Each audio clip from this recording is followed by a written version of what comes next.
Nag-grocery me kay birthday sa akong papa, sa akong anak na youngest na si Victoria, ug ang akong pag-umangkon na si Ipoy. Sila tulo mag-birthdayan ang adlaw.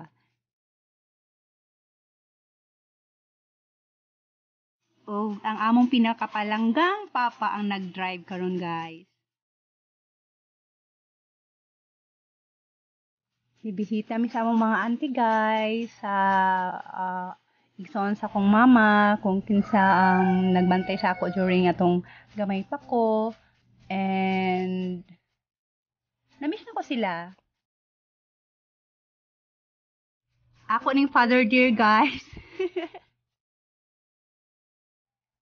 They're ready, guys. Gikan mi na grocery kasama akong sister from the US and my youngest sister, si Mikaela, and then yung papa ko, uncle ko.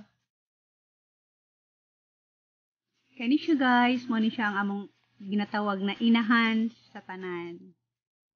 Hi guys! Thank you for watching. Hope you enjoyed my video. Bye for now!